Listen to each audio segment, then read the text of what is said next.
Amén. Bueno, he titulado este mensaje de hoy, Al otro lado del río. Al otro lado del río. ¿Ok? Hace unos días venía con Sandra hablando porque ella conoce a alguien que se separó es una chica, se separó de su marido, ¿no? Ella tiene una hija y eso, y ella quiere volver a casarse, ¿no? Quiere volver a sentar cabeza, quiere conseguir una persona pero en plan serio, ¿no? En plan bien, ¿no? En plan, llama al Señor también y quiere echar raíces, ¿no? Y está saliendo con alguien, ¿no? Pero a pesar de que esta persona ya tiene cierta edad, no tiene muchas ganas como de comprometerse, ¿no? Y es un poco complicada la situación, porque aunque hay sentimientos de por medio, la persona como que no llega a ser muy madura y pues no es exactamente lo que quiere, lo que busca la amiga de Sandra, ¿no? Y está teniendo esos problemas para comprometerse. Y ella misma, esta chica le decía a Sandra, es que lo que pasa es que hoy en día nadie quiere comprometerse. Hay muchísimos problemas con el compromiso, ¿no? Y yo he estado pensando, básicamente, todos estos días, he estado pensando acerca de eso, acerca del compromiso, ¿no? Y de cómo es tan complicado y cómo se ha vuelto tan complicado para el ser humano, para nosotros, por lo menos en la civilización occidental, que es en la que nos movemos, el tema, ¿no? Del compromiso, ¿no? Y es lo que me gustaría conversar brevemente en esta mañana, el compromiso, ¿no? Hoy en día abundan, por ejemplo, las relaciones de pareja en la que uno vive con sus padres y el otro vive con sus otros padres, ¿no?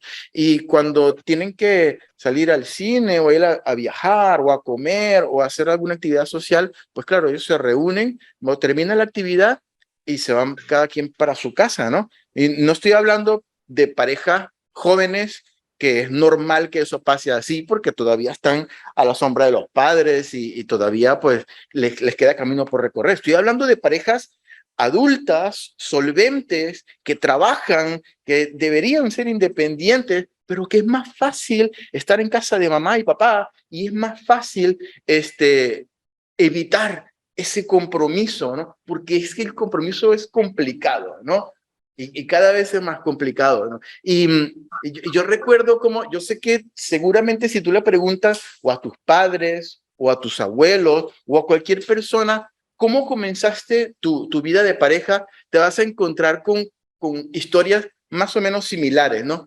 Uf, nosotros no teníamos absolutamente nada, ¿no?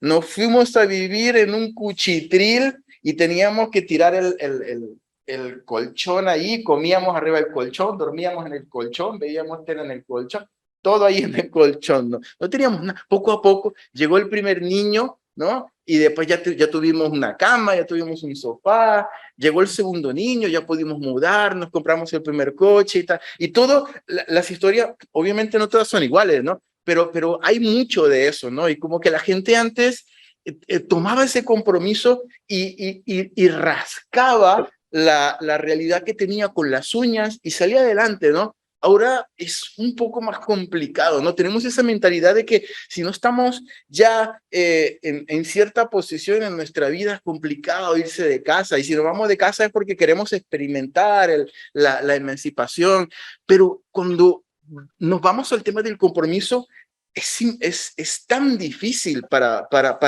en general, para la generación de hoy en día comprometerse, que mi deseo con este mensaje es que podamos analizar nuestro nivel de compromiso con el Señor. Y ese es el ejemplo de las parejas, es simplemente un ejemplo que he querido poner. Pero yo quisiera que hoy, en esta mañana, analizásemos nuestro nivel de compromiso con el Señor. Porque el nivel de compromiso con el Señor es un paso muy importante que nosotros damos cuando hemos decidido, cuando quisimos seguir a Jesús, ¿no?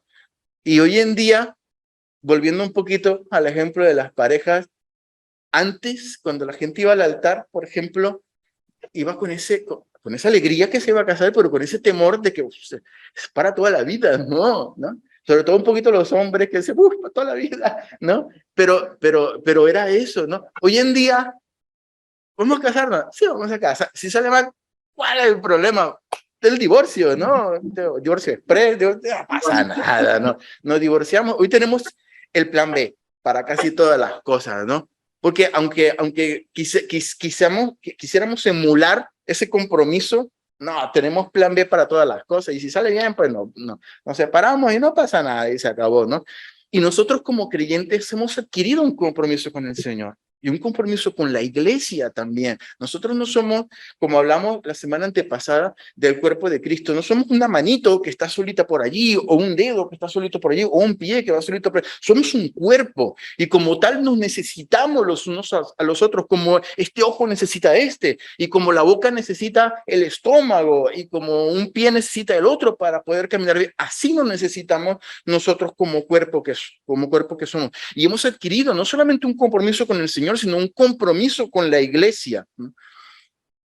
¿Cómo está el nivel de compromiso hoy en día con el Señor? Yo quiero pedirte que abras tu Biblia en el libro de Josué, Josué capítulo 24.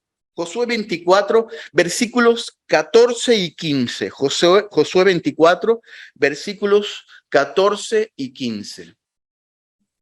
¿Lo tenemos? Josué 24, versículos 14 y 15. Voy a leer la versión Reina Valera. Ahora pues, temed a Jehová, servidle con integridad y en verdad, y quitad de entre vosotros los dioses a los cuales sirvieron vuestros padres al otro lado del río y en Egipto, y servid a Jehová. Versículo 15. Y si mal os parece servir a Jehová, escogeos hoy a quién sirváis, si a los dioses a quienes sirvieron vuestros padres cuando estuvieron al otro lado del río, o a los dioses de los amorreos en cuya tierra habitáis. Pero yo y mi casa serviremos a Jehová. Aleluya, un versículo súper conocido, ¿verdad?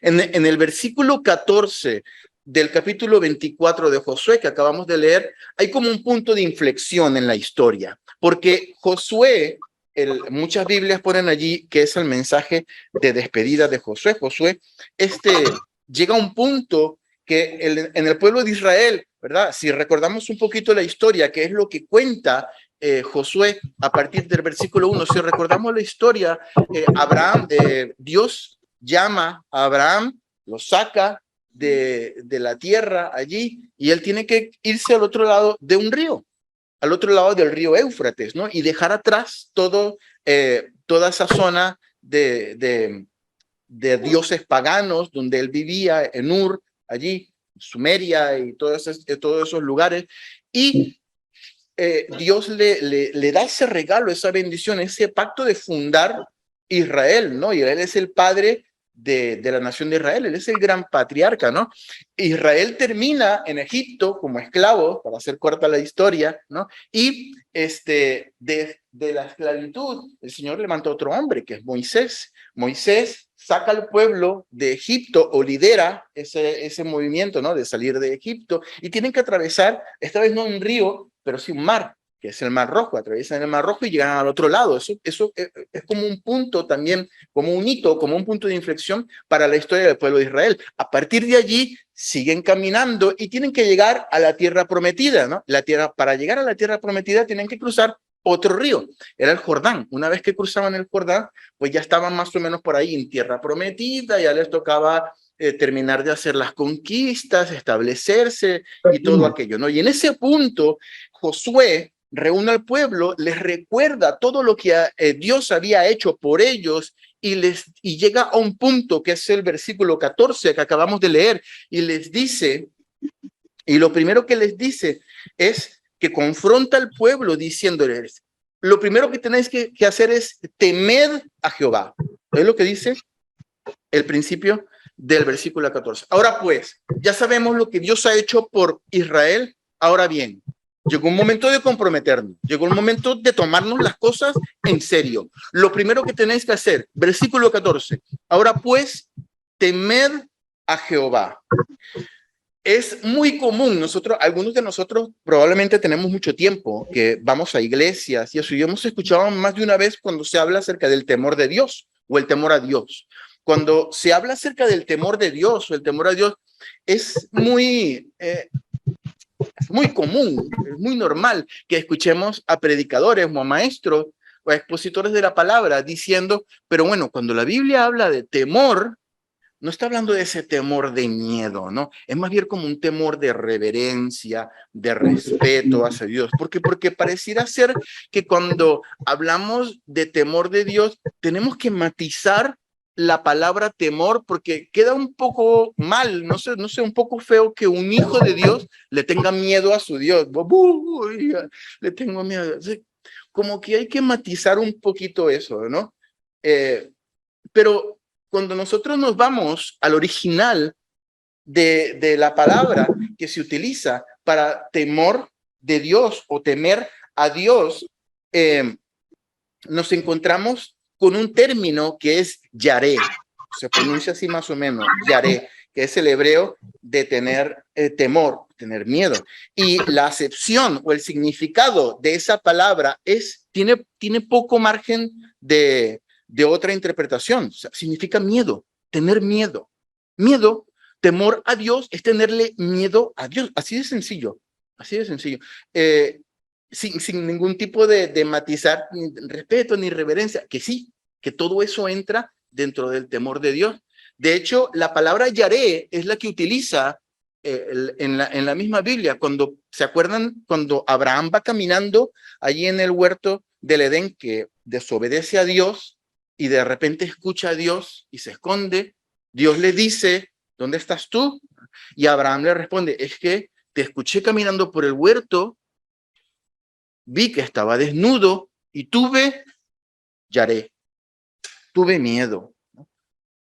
Cuando Dios, este episodio que ya hemos conversado, cuando Dios se le presenta a Abraham en este caso, sí, Abraham, y le dice que va a tener una gran descendencia, le dice, no temas, le dice, no yaré, no tengas miedo, Abraham. Y cuando la Biblia habla acerca del temor de Dios, habla acerca precisamente de temor, de miedo, o sea, sin poco margen de matiz, ¿no? Hay personas que le tienen miedo a cosas que no tienen mucha justificación racional, ¿no? Voy a explicar un poquito lo del miedo. Por ejemplo, la claustrofobia. Hay personas, no sé si hay alguien aquí que sea claustrofóbico.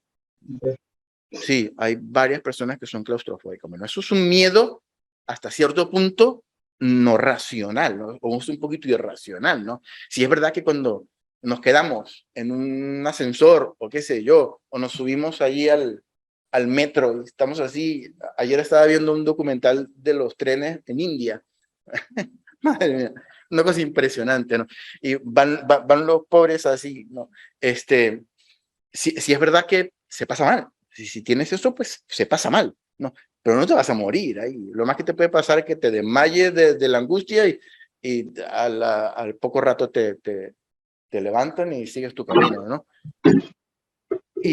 Pero eso es un miedo, ¿no? Sin embargo, si tú miras las consecuencias de lo que te va a provocar ese miedo, pocas consecuencias va a tener. Pero si alguien llega y coge una pistola y te la pone aquí entre los ojos, ¿no? Eso da también miedo, pero no es un miedo irracional. O sea, yo no vas a decir, no, que tengo pistolofobia, y si me ponen la pistola aquí, pues me da miedo. No, eso da miedo porque nosotros entendemos con nuestra mente y somos capaces de razonar el alcance de una bala entre los ojos. ¿Qué pasa si una bala atraviesa nuestro cuerpo? Nos morimos. Entonces es un miedo que tiene una justificación racional, ¿no? Sabemos el alcance y las consecuencias de que nos den un balazo en nuestra cabeza, ¿no? Cuando la Biblia habla acerca de temer a Dios, habla también acerca de miedo, porque es ese miedo de ser consciente del alcance de las consecuencias que sobrevienen sobre nosotros por el hecho de vivir apartados de Dios, de desobedecerle a Él, de ir directamente contra Él. En un sentido, no tener ese miedo es menospreciar a Dios. Es decir, Dios no es tan grande como que me pueda hacer o como que me pueda ocurrir nada por yo vivir fuera de Él. Cuando vivimos una falta de compromiso hacia Dios, querido hermano, no estamos siendo temerosos de Dios y por ende estamos minimizando la grandeza de Dios, estamos minimizando su majestad y estamos minimizando en nuestra mente el alcance de las consecuencias que puede tener para nosotros vivir una vida desobedeciendo a Dios. En Mateo capítulo 18 hay una parábola. A partir del versículo 23 hay una parábola que es una de las parábolas, creo yo, más dramáticas que cuenta Jesús. No la vamos a leer, pero os la voy a recordar. Es esta parábola de un rey muy poderoso que les dice a sus siervos: vamos a juntarnos y vamos a hacer cuenta de lo que tenemos, ¿no? Cada quien traiga su libro de debe, haber y toda la cosa de contabilidad. Vénganse con su contable o con su notario o lo que haga falta. Cuenta porque necesito, qué sé yo, cerrar el año fiscal o lo que sea. Y viene cada uno y ya había uno que le debía tal cantidad de dinero a este rey que el rey dijo: para yo poder pagar la deuda que tú tienes, voy a tener que venderte a ti, vender a tu mujer, vender a tus hijos y ni siquiera con eso voy a pagar la deuda. Y dice la palabra que este siervo se arrodilló y empezó a clamar y a pedirle misericordia y a pedirle perdón a este rey. Por favor, perdóname, yo te lo voy a pagar, te lo voy a pagar. Que era mentira, no se lo iba a poder pagar, ¿no? Pero en un sentido, aunque esta parábola habla del perdón, en un sentido, este siervo sabía el poder que tenía ese rey sobre él, porque le debía dinero y podía venderlo a él como un esclavo a su familia para poder cobrarse el dinero o por recuperar algo, ¿no? Él lo sabía, pero aún así sabiéndolo, y el rey lo perdona, ¿no? Y aún así sabiéndolo, dice la palabra, que se va de lo más tranquilo. Imagínate que te perdonen tal cantidad de dinero, te vas como volando en los aires, en una nube, ¿no? A la salida, dice que se encuentra con uno que le debía a él 100 denarios, le debía una poquita cantidad de dinero, ¿no? Nada comparado en lo que le había perdonado al rey. Y dice la palabra que cogiéndolo, lo ahorcaba y le decía: págame, págame, págame. Y lo mandó a la cárcel, ¿no? Entonces, el rey se enteró. Yo no sé en qué cabeza cabe que el rey, que este hombre pensaba que el rey no se iba a enterar de eso que había hecho. Pero el rey se enteró y dice que pues precisamente allí lo mandó a torturar y a cobrarse a punta de tortura todo lo que le debía, ¿no? Y otra vez, aunque esta parábola habla acerca del perdón, ¿no? Y de cómo nosotros debemos perdonar a las otras personas, yo lo que quisiera extraer de esa palabra, de esta ilustración de Jesús, es precisamente cómo el hombre menospreció lo que el rey era capaz de hacer sobre su vida, ¿no? Él no tuvo en cuenta el perdón, no tuvo en cuenta el agradecimiento, no tuvo en cuenta toda esa gran deuda que el rey le perdonó, y es como si hubiese dicho: no pasa nada, ¿no? Lo menospreció. Y capaz que dijo incluso: no se va a enterar nunca de lo que yo voy a hacer con este que me debe dinero, pero no es así, no es así. Él lo menospreció, pero el rey se enteró y el rey tomó cartas en el asunto.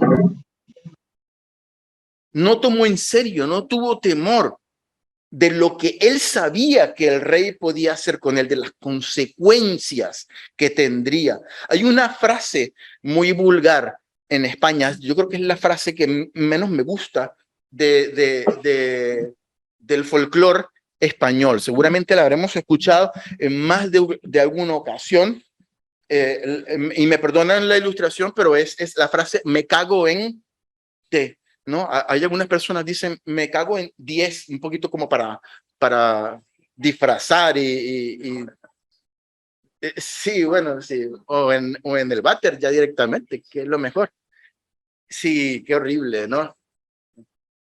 O sea, pero hay gente que le cae realmente mal lo de me cago en D, ¿no? O sea, a mí básicamente no me gusta nada, pero yo puedo entender que una persona que dice eso es uno de los ejemplos más clamorosos de alguien que dice una frase porque no sabe lo que está diciendo, porque no tiene ni la menor idea de quién es Dios y no tiene ni la menor idea de las consecuencias en su vida que pueden ocurrir, no solamente por decir esa frase, por vivir lejos de Dios, ¿no? Por no conocer a Dios, por no vivir en la casa del Padre, ¿no? Y ese es un claro ejemplo de no tener temor de Dios, de tener a Dios minimizado. Para la persona que dice esa frase, para Dios no tiene significado, ¿no? Porque él simplemente lo dirá porque le gusta, qué sé yo, hacer macarrilla y parecer que es contrasistema o contra los católicos, porque la gente que lo dice lo que hace es una especie de no sé, de ir en contra, ¿no? De ese sistema católico que tanto le molesta a muchos españoles, ¿no? Pero es eso, minimizar a Dios, no tenerlo en cuenta. Y sigue diciendo el versículo 14, servidle con integridad y en verdad. Para nosotros tener un compromiso real con el Señor, nosotros tenemos que entender que lo primero que tenemos que tener es temor de Dios, porque tenemos que saber que cuando nos apartamos de Dios, las consecuencias son tales para nuestra vida que tenemos que tenerle miedo a eso, estimados hermanos. Y sigue diciendo el versículo 14, servidle con integridad y en verdad. Una de las características del compromiso que el creyente adquiere con Dios es que es un compromiso integral. Eso es otra cosa que no se los debe olvidar, hermano. A mí siempre recuerdo, creo que lo he contado aquí más de una vez, un amigo que me dice que era un predicador y me dice que le llegó una persona de su iglesia y le dijo, hermano, lo que pasó es que a mí me cuesta mucho seguir a Dios porque Dios demanda mucho de mí, o sea, es que me pide muchas cosas, ¿no? Y él le responde, querido hermano, Dios no pide mucho, Dios lo pide todo, todo. Es que es así, o sea, si tú creías que estaba mal, pues estás peor. Dios no es que pida mucho, es que pide todo. Mateo 22, 34 al 40. Mira lo que dice la palabra. Esto es Jesús hablándole a los fariseos, porque dice la palabra que vino un escriba, un saduceo, y le dijo algo, y después vino otro fariseo, lo dice el versículo 34. Entonces los fariseos, oyendo que había hecho callar a los saduceos, Jesús con su sabiduría repartiendo allí zascas a todo el mundo, ¿no? Oyendo que había hecho callar a los saduceos, se juntaron todos, ¿no? Es como que hicieron un complot allí para Jesús. En el 35, y uno de ellos, intérprete de la ley, o sea, uno de los que se sabía la ley de tapa a tapa, comas y puntos y signos de puntuación incluidos, les dijo, dice la palabra, preguntó por tentarle. O sea, no lo hizo porque era una duda genuina que tenía, lo hizo para tentar a Jesús, para tenderle una trampa, una pregunta trampa. Y la pregunta fue, maestro, ¿cuál es el gran mandamiento de la ley?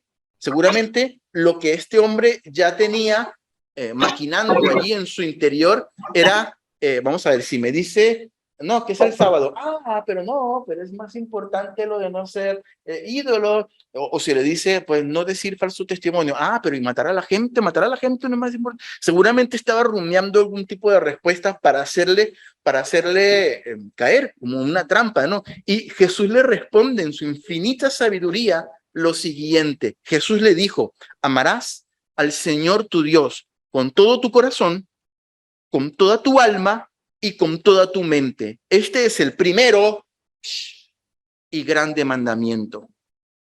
Y el segundo es semejante, amarás a tu prójimo como a ti mismo. De estos dos mandamientos depende toda la ley. ¿Tú quieres cumplir la ley? Pues aquí está.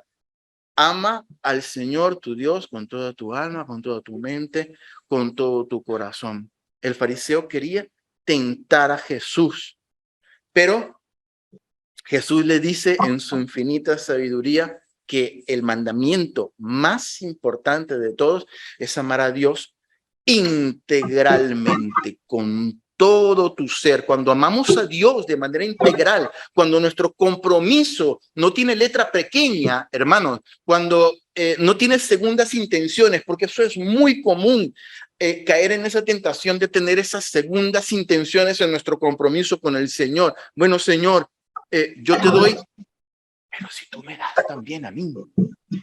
Bueno, Señor, yo hago, pero si tú me respondes esto que yo necesito que tú me respondas. Señor, yo te busco, pero si tú me bendices a mí, ¿no? Y cuando hayas esa intención en el corazón, cuando damos y por alguna razón no recibimos o no nos parece recibir o no recibimos como nosotros queremos recibir, ¡pum! Ahí viene el choque. Pero yo te di, Señor. Eso no es servir a Dios de manera integral. Eso no es amar a Dios con toda nuestra alma y con todo nuestro corazón. Cuando nosotros nos entregamos de manera integral, esa letrita pequeña no existe, esa condición no existe. Nos damos todo por entero. Nos damos todo absolutamente por entero. Y cuando pasan situaciones tan difíciles, tan complicadas como las que hablábamos antes de esta niña que partió con el Señor, lo más que podemos hacer es arrodillarnos y decirle, Señor, no lo entiendo y probablemente nunca lo voy a entender, pero tú sigues siendo Dios, te sigo amando y te sigo sirviendo. Eso es entregarse en espíritu, alma y cuerpo de manera integral, y es el compromiso que Dios pide de nosotros con todo nuestro corazón. Ese es el mandamiento más importante. Cuando llegue un adventista y te diga, tú no guardas el sábado, no, yo amo al Señor con todo mi corazón, con toda mi alma y con toda mi mente. Cumpliendo eso, vamos a meter allí a todos los mandamientos. Es lo que decía el Señor Jesús, cumpliendo toda la ley. ¿Sabes que en hebreo la palabra integridad que habla allí en Josué 14, la palabra integridad es la misma palabra que se utiliza cuando la Biblia hace referencia al cordero integral, al cordero sin defecto, el cordero sin mancha y sin ningún tipo de problema que se ofreció por el sacrificio para los pecados. Esa es la misma palabra. ¿Quién era el tipo de ese cordero? ¿O ese cordero es tipo de quién? De Jesús, ¿no? Que murió por nosotros sin defecto, sin pecado en la cruz del Calvario. No podemos servir a Dios con integridad, hermano, si no es a través de Jesús. Sin la obra redentora de Jesús en nuestra vida, no podemos ser genuinos ni íntegros delante de Dios. Y eso es algo que tenemos que llevarlo claro todo el tiempo. Nos podemos esforzar, sí, y esa parte es importante, pero sin Jesús no hay acercamiento hacia Dios. Nadie va al Padre si no es a través de Jesús, ¿no? Y muchas veces nuestro compromiso con Dios es tan pobre, hermanos, y tan condicional. Tenemos eso metido de que yo te doy, pero si tú me das, de que yo voy, pero cuando tú me bendigas, o si tú no me bendices, yo no vuelvo a ir. Y pasan ese tipo de cosas con nuestra vida. En Job, capítulo 40, versículo 8, hay un versículo que a mí me encanta, me parece tan poderoso. Job 48, dice la versión Reina Valera, ¿invalidarás tú también mi juicio? ¿Me condenarás a mí para justificarte tú? Imagínate que Dios te diga en algún punto de tu vida eso, ¿me condenarás a mí para justificarte tú? Le está diciendo Dios a Job. Estas palabras se las dirige Dios a Job. Y me gusta mucho la traducción en lenguaje actual. La Biblia en lenguaje actual dice lo siguiente: tienes que acusarme de injusto para probar que eres inocente.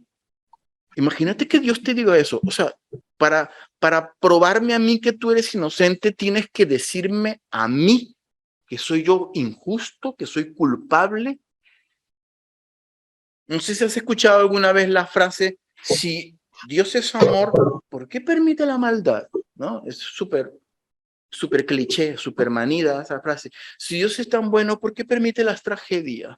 ¿Por qué permite que pasen cosas tan duras como la que escuchamos hoy, por ejemplo? O sea, acusamos a Dios de injusto porque Dios no hace las cosas como nosotros consideramos que tienen que ser hechas para que Dios entonces sí sea justo como nosotros decimos que es justo, ¿no? Eso es como nosotros decimos, no, según mi criterio, según mi manera de pensar, para que Dios sea justo, las cosas tienen que ser hechas así, no tienen que haber tragedias en el mundo, no tienen que haber ni huracanes, ni volcanes, ni problemas, ni nada, ni accidentes, ni enfermedad. De lo contrario, Dios es injusto. Estoy justificándome yo según mi criterio y haciendo a Dios injusto.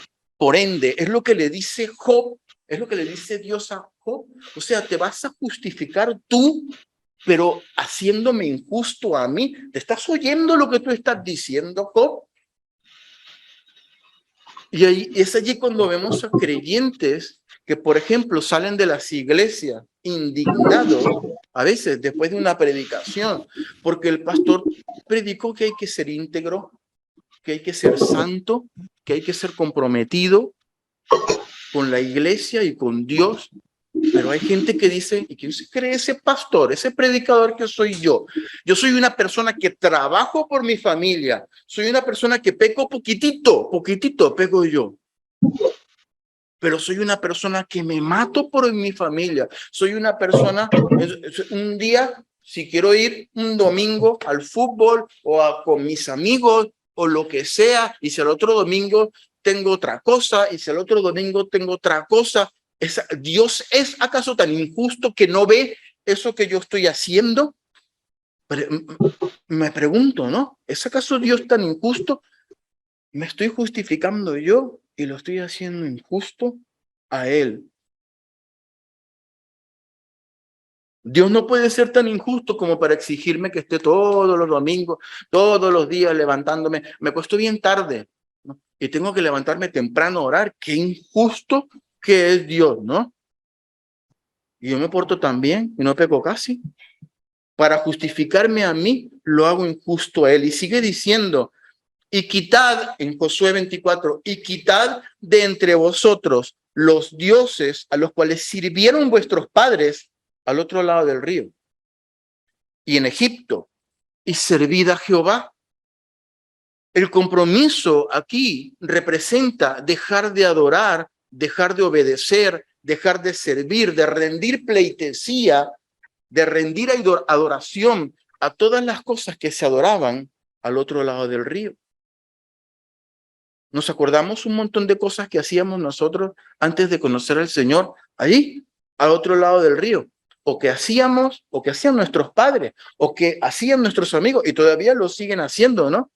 Lo que hacían tus padres, lo que hacen tus amigos, o lo que hacen del otro lado del río, no tienes por qué hacerlo tú, dice la palabra, porque el compromiso no se hereda, el compromiso es personal, es como el bonobús, es personal, es intransferible y es único para cada uno de nosotros, ¿no?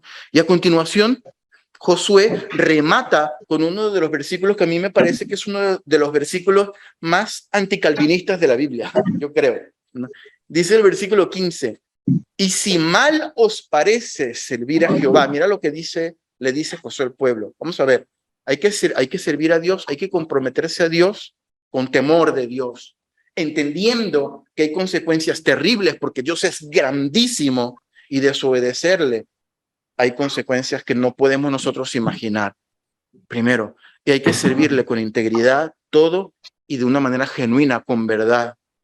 Servir a Dios. Y versículo 15 termina, remata y dice, pero si te parece mal servir a Dios, si no te cuadra lo de la integridad, lo del temor de Dios, si no te cuadra eso, escogeos hoy a quien sirváis. Mira ese compromiso, es ese punto de inflexión que hace Josué como líder ante el pueblo de Israel. Escogeos hoy a quien sirváis. Si a los dioses a quienes sirvieron vuestros padres cuando estuvieron al otro lado del río, a lo que tú ya conoces, ¿no? O a los dioses de los amorreos en cuya tierra habitáis. Si el compromiso de servir a Dios con integridad, con verdad y de manera genuina te parece mal, no te cuadra, no es buen negocio para ti, no problema.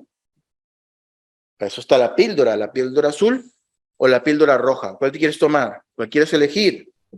Hay posibilidad de elección, ¿no? Una vez un joven de la iglesia me dijo algo que a mí nunca se me va a olvidar. Yo creo que lo he contado más de una vez, pero es que nunca se me va a olvidar. Él estaba comenzando a tener responsabilidades dentro de la iglesia y él se levanta y dice, lo que pasa es que yo soy joven.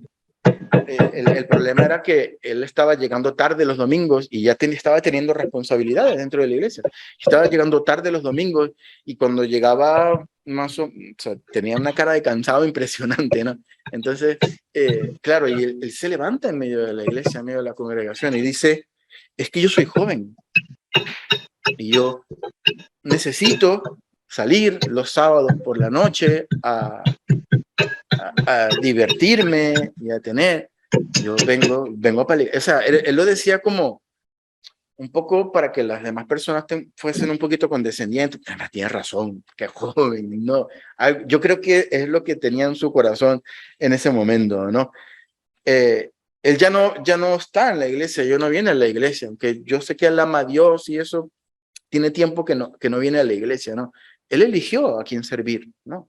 Él en su momento, él ya dijo, pues bueno, aquí hay voy a elegir a estos dioses que tengo por aquí. Voy a rendirle pleitesía y adoración a estos que están del otro lado del río, ¿no? Los que sirvieron mis padres, ¿no? Y el problema es que no solo están los dioses del otro lado del río, ¿no? De este lado del río, dice la palabra, también hay. Es que ese es el problema, ¿no? El versículo 15 dice, o a los dioses de los amorreos en cuya tierra habitáis. Es decir, el pueblo de Israel pasó un río, después pasó el mar, después pasó otro río, y como que en cada parte donde llegaba, pues habían culturas y habían otros dioses, que había esa presión por servirle y adorarle. No es como que llegamos a un sitio y decimos, bueno, voy a pasar este río y ya, ¡guau! Llegué ya como gané, ¿no? Gané el Jumanji o el Parchí o la cosa, ¿no? Llegué aquí y ya, game over, no hay más. No, aquí la palabra está diciendo, oh, ojo, teníais dioses allí del otro lado, pero cuando pasamos el Jordán, que aquí hay más bichos de eso. Aquí están los dioses y la cultura que tienen los amorreos, dice la palabra, ¿no? Los amorreos en cuya tierra habitáis. Ahora estáis aquí, ahora hay otros dioses, ¿no? Ya no estaban influenciados por los dioses de la cultura sumeria, ahí del otro lado del Éufrates y de Babilonia. Ya no tenían esa influencia cultural de las deidades de Egipto. Ahora habían cruzado el Jordán, pero no habían llegado al llegadero, ¿no? Se encontraban en otro punto donde también se iban a encontrar una realidad parecida, porque resulta que los amorreos, los habitantes de la tierra donde estaban ahora, tenían sus propios dioses y su propia cultura pagana, ¿no? Y no importa, querido hermano, dónde nos encontremos en nuestra vida como creyentes, no importa los ríos que ya hayamos pasado, atravesado, siempre del otro lado del río vamos a encontrarnos con elementos propios de ese punto donde nos encontremos, que van a golpear nuestro compromiso con el Señor, a probar nuestro compromiso con Dios, ¿no? Y buscando adoración y buscando que le rindamos pleitesía, ¿no? Yo ya no tengo los mismos problemas ni las mismas tentaciones que tenía cuando tenía 18 años, pero ahora tengo otros, diferentes. Algunos eran los mismos, pero ahora tengo otros, ¿no? Y en cada punto de mi vida en cada punto de nuestra vida necesitamos reafirmar nuestro compromiso con el Señor. Josué termina diciendo una frase que termina siendo eco en la palabra del Señor y que es una de esas frases maravillosas que cierran como con broche de oro ese versículo, ¿no? Vale. Escogeos vosotros a quién sirváis. Píldora azul o píldora verde. Pero yo y mi casa lo tenemos, pero clarísimo. Yo y mi casa serviremos a Jehová. Mi compromiso, yo aquí con el Señor, yo lo reafirmo, lo confirmo, no solo yo, sino mi mujer, mis hijos, mis nietos, el perrito, todos los que están en mi casa. No sé tú, pero yo y mi familia lo tenemos claro. Reafirmo mi compromiso con Dios. ¿En qué punto, hermano, de nuestra vida está nuestro compromiso con el Señor? Lo tenemos allí condicional. Le estamos poniendo condiciones a Dios. No estamos teniendo ese compromiso integral que Dios demanda de nosotros, o no estamos teniendo tal vez el suficiente temor de Dios, que dice la palabra que es el principio de toda sabiduría. Probablemente es importante que oremos en esta mañana y reafirmemos nuestro compromiso con el Señor, con la iglesia y con el ministerio y con lo que Dios ha puesto en nuestras manos. Amén. Vamos a orar. Señor, te damos gracias por tu palabra.